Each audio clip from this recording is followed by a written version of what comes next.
Hello everyone, I'm here to discuss the most important current affairs of today. The articles have been taken from PIB and The Hindu. Before I begin, I would request you to subscribe to my channel and never miss any update. So without a further ado, let's begin. So our first article is about Sant Kabir Das Jayanti. The Prime Minister Sri Narendra Modi has paid tribute to Sant Kabir Das ji on his Jayanti. The Prime Minister said that Sant Kabir Das ji not only fought against social evils but also taught the lesson of humanity and love to the world. The Prime Minister also shared the pictures of the visit to Maghar, which is in UP, which is the Nirvana Sthali of Sant Kabir Das. Sant Kabir Das was a highly acclaimed poet of his time. His writings significantly influenced the Bhakti movement. Some of his famous writings include Sakhi Granth, Anurag Sagar, Bijak, and Kabir Granthavali. Let us read something more about Sant Kabir Das. He was a 15th century Indian mystic poet and saint whose writings influenced Hinduism's Bhakti movement. His verses are found in Sikhism's scripture Guru Granth Sahib. His early life was in a Muslim family, but he was strongly influenced by his teacher, the Hindu Bhakti leader Ramanand. Kabir was born in the city of Varanasi, Uttar Pradesh. Kabir questioned the meaningless and unethical practices of all religions, primarily the wrong practices in the Hindu and the Muslim religion. During his lifetime, he was threatened by both Hindus and Muslims for his views. But when he died, both Hindus and Muslims he had inspired claimed him as theirs. A religious community known as Kabir Panth was founded by him, and the members of the forum are referred as Kabir Panthis, implying the followers of Kabir Das. Kabir Das's ideologies were greatly influenced by Vaishnav saint Swami Ramanand, who accepted Kabir as his disciple. The UP Tourism Department has initiated to promote Maghar as a tourist destination where Hindus have built a temple in memory of Kabir, while Muslims have constructed a mausoleum in his memory. Now this is a Prelim 2019 question which is relevant to the article, so let us try this. Two statements are given. The first one is, Saint Nimbarka was a contemporary of Akbar. The second is, Saint Kabir was greatly influenced by Sheikh Ahmad Sarhindi. Which of the following statements is or are correct? So the first statement is false because Saint Nimbarka flourished in the 13th century while Akbar prevailed in the 16th century. So both cannot be the contemporaries of each other. In the previous slide, we read that Sant Kabir was influenced by Swami Ramanand. So the second statement is also false. So the answer is neither one nor two. The next article is about virtual buyer-seller meet. In a bid to boost agricultural and processed food product exports, APEDA, in collaboration with Indian Embassy, has organized virtual buyer-seller meet with Algeria, which is a country in Africa, where key stakeholders in the agricultural value chains from both the countries participated. Due to the ongoing COVID-19 pandemic, the export promotion programs were not possible to be organized physically, so APEDA undertook an online program. Talking about APEDA, it stands for Agricultural and Processed Food Products Export Development Authority, which was established in 1985 under the Act with the same name. It functions under the Ministry of Commerce and Industry. APEDA is mandated with the responsibility of export promotion and development of the scheduled products, which are fruits, vegetables and their products, meat and their products, poultry, etc. APEDA has been entrusted with the responsibility to monitor import of sugar. Let us locate Algeria on the world map. So this is Algeria, which is a part of the African continent. Now this is Algeria on the political map of Africa. Algeria is bordered by Morocco, Tunisia, Libya, West Sahara, Mauritania, Mali, and Niger. Algeria is also one of the countries bordering the Mediterranean Sea. From UPSC perspective, let us look at other countries bordering the sea. So you can take a screenshot of this slide. So the Asian countries which border Mediterranean Sea are Cyprus, Syria, Lebanon, Israel, Palestine, the Gaza Strip, and Turkey. The European countries bordering Mediterranean Sea are Spain, France, Italy, Slovenia, Croatia, Bosnia, Montenegro, Albania, and Greece. And the African countries that border the Mediterranean Sea are Morocco, Algeria, Tunis, Libya, and Egypt. So the African countries that border the Mediterranean Sea can be remembered with the acronym METAL. The next article is about Project Seabird under the Ministry of Defence. It is being implemented at the Karwar Naval Base in Karnataka. INS Kadamba is an Indian Navy base located near Karwar in Karnataka.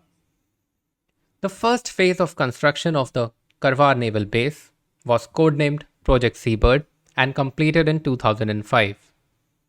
The second phase commenced on 2011. INS Kadamba is currently the third largest Indian naval base and is expected to become the largest naval base in the Eastern Hemisphere after completion of the expansion phase 2. It is located between the hills of Western Ghats and the Arabian Sea near Karwar in Karnataka state. So let us have a look at the Karwar naval base on the Indian map. So this is Karwar. These are other major Indian ports. You can take a screenshot of the same. The Project Seabird is part of the Blue Water Navy ambition of India. So let's look at what Blue Water Navy means. A Blue Water Navy is a navy that can go into the vast, deep oceans of the world. Blue Water Force is able to carry out operations far from its borders without being required to return to its home port to refuel or to restock. Let us now look at the advantages of Karwar Naval Base situated in Karnataka. Located south of the naval bases in Mumbai and Goa and north of Kochi, it is very close to the world's busiest shipping route between the Persian Gulf and the East Asia and beyond the range of most strike aircraft from neighboring countries. It also has a natural deep water harbour and considerable land area for expansion to accommodate large aircraft carriers. The next article states that the Ministry of Housing and Urban Affairs is organizing an online event on 25th of June to commemorate 6 years of the launch of 3 transformative urban missions, which are Smart Cities Mission SCM, AMRUT, and Pradhan Mantri Awas Yojana Urban, which were launched by the Prime Minister on 25th of June 2015. So let us look at each one of them in detail. The Smart Cities Mission or the National Smart Cities Mission is an urban renewal and retrofitting program by the Government of India with the mission to develop smart cities across the country, making them citizen-friendly and sustainable. The mission initially included 100 cities, with the deadline for completion of the projects set between 2019 and 2023 for the phase 2. As on date, 69 smart cities have been developed. The AMRUT stands for Atal Mission for Rejuvenation and Urban Transformation. It was launched to address the issue of water supply, sewerage, and septage management, stormwater drainage to reduce flooding, non-motorized urban transport, and creating green space or green parks in 500 cities with more than 1 lakh population across India. The last scheme is the Pradhan Mantri Awas Yojana Urban, which comes under the aegis of Housing for All. It addresses urban housing shortage among the EWS, LIG, and MIG categories, including the slum dwellers, by ensuring a Pakka house to all eligible urban households by the year 2022, when the nation will be completing its 75 years of independence. A total of 1.12 crore houses have been sanctioned under the Pradhan Mantri Awas Yojana, out of which 82.5 lakh houses have been grounded and around 48 lakh have been completed. The Pradhan Mantri Awas Yojana Grameen comes under the Ministry of Rural Development. So one must be able to differentiate between Pradhan Mantri Awas Yojana Urban and Rural. I've taken the next article's topic from an advertisement in The Hindu about the 305th Martyrdom anniversary of Baba Banda Singh Bahadur. He was a disciple of Guru Gobind Singh and the founder of the first Sikh Raj, as mentioned in the advertisement. Let us look at other important points about him. So Banda Singh Bahadur, born Lachman Dev, was a Sikh warrior and a commander of the Khalsa army. At an age of 15, he left home to become a Hindu ascetic and was given the name Madhodas. He established a monastery at Nanded in Maharashtra on the banks of the river Godavari, where in 1708 he became a disciple of Guru Gobind Singh, who gave him the new title of Banda Bahadur. Banda Bahadur was martyred in the reign of Muhammad Farrukh Siyar of the Mughal Empire in 1716. This is a table containing the sequence, name and timeline of the 10 Sikh Gurus. You can take a screenshot of this. The next article is from The Hindu Editorial. It talks about the rural economy, its issues, and the rocky road to its revival. I have divided the article into certain segments for easier understanding. So last month, the National Statistical Office released the estimates of the Indian Gross Domestic Product, that is the GDP growth for the fiscal year 2020-21. The decline in GDP at 7.3% was slightly better than expectation, even though this is a gross underestimate of the reality, given the methodological issue of underestimation of the economic distress in the unorganized sector.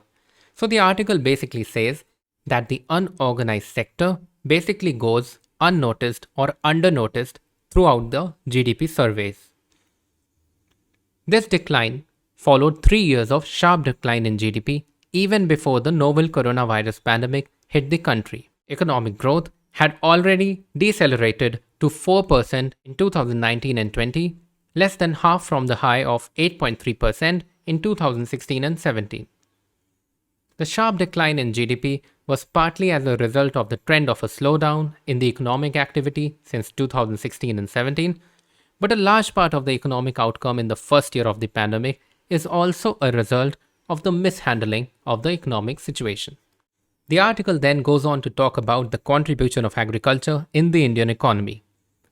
Despite the lack of fiscal support by the government, an important contributor to the better than expected economic performance was the resilience of the rural economy during the pandemic, particularly the agriculture sector.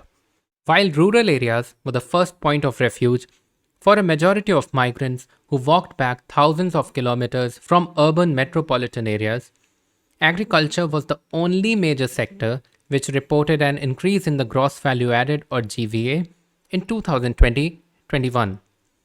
The share of agriculture in the GDP stood at 19.9% in the year 2020-21, much higher than the 17.8% in the year 2019-20. The agriculture sector not only provided the jobs to returning migrants but also sustained the economy in the rural areas. The average growth rate in the agricultural GVA in the last 5 years was at 4.8%, which is significantly higher than the GVA growth in the economy as a whole, which was 3.6% in the last 5 years. The article further talks about the issues associated with the agricultural sector and its revival. Given that the economy has already suffered last year, any recovery will largely be a statistical artifact driven by the low base of last year rather than a real recovery. Similar to the official statistics, which have underestimated deaths due to the pandemic in most states, as has been brought out recently in several newspapers, the economic distress in rural areas is also largely unreported and underestimated as per the article. Many households have lost an earning member, and an equally large number have spent a large sum on private healthcare expenditure in dealing with infection. The article says that it will not be surprising if rural areas now witness a sharp rise in the indebtedness from non-institutional sources. So basically, the article says that in order to meet the unprecedented expenditure brought about by the pandemic, job losses, and expenditure on private healthcare, rural areas are expected to witness a sharp rise in indebtedness since they would be borrowing to fulfill their needs. The article mentions certain issues with the government's response to the pandemic.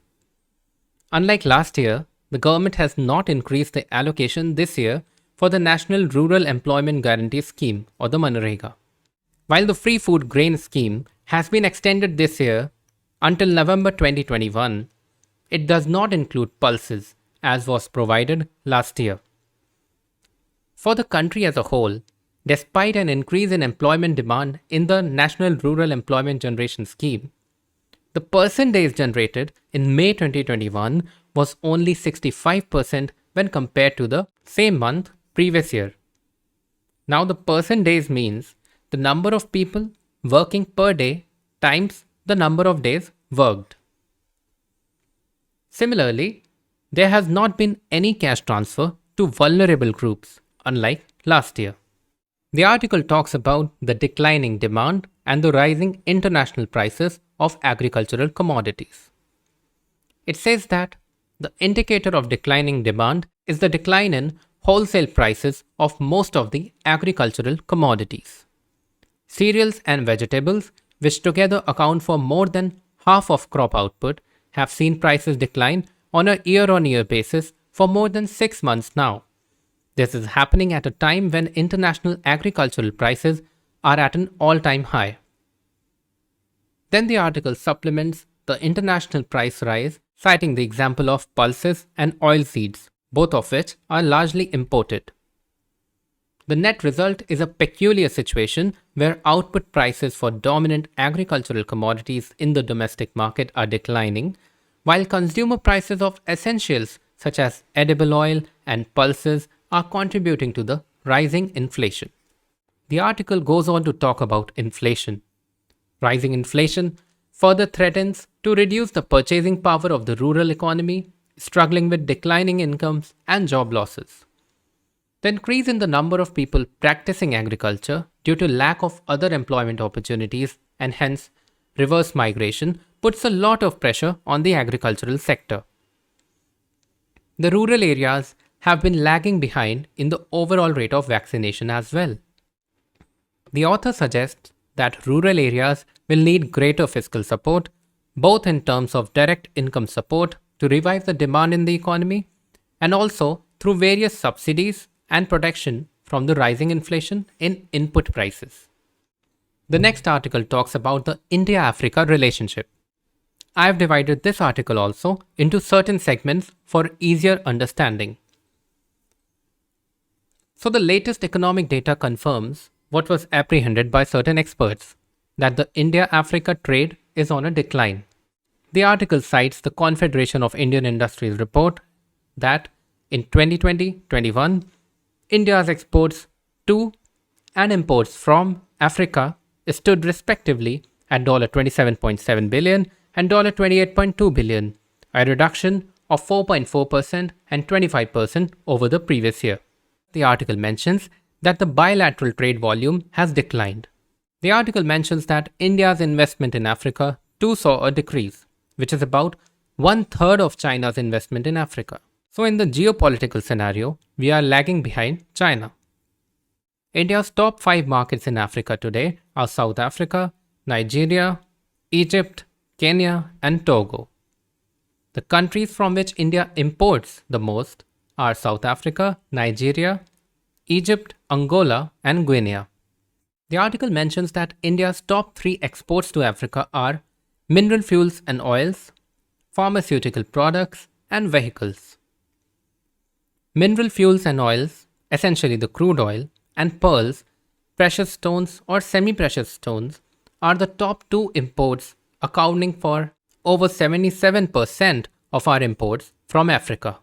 By throwing so many stats in front of us, the article wants us to realize the depth of the Indian-African relationship, and now, with the declining trade, the India-Africa relationship seems to be a little constricted. The article further talks about the African crisis in the wake of the pandemic. So COVID-19 brought about misery in Africa.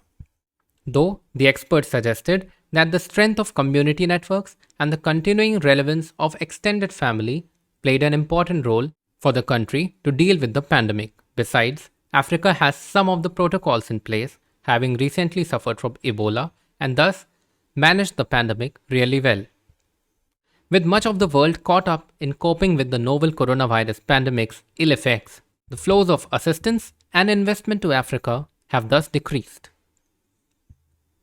It is important to note that our rival China has successfully used the pandemic to expand its footprint by increasing the outflow of its vaccine to Africa, while unfortunately, India's vaccine diplomacy has suffered a setback. India's vaccine diplomacy stalled in the wake of the debilitating second wave of COVID-19 in the country and the shortage of vaccine raw materials from the US geopolitical tensions in Asia. Also, the imperative to consolidate its position in the Indo-Pacific region have compelled New Delhi to concentrate on its ties with the United Kingdom, the European Union, and the Quad powers, particularly the US. Consequently, the attention normally paid to Africa lost out. It is further mentioned that Africa experienced a sharpened international competition in the first 2 decades of the 21st century. A dozen of nations from America, Europe, and Asia have strived to assist Africa in resolving the continent's political and social challenges, and in turn to benefit from Africa's markets, minerals, hydrocarbons, and oceanic resources, and thereby to expand their geopolitical influence.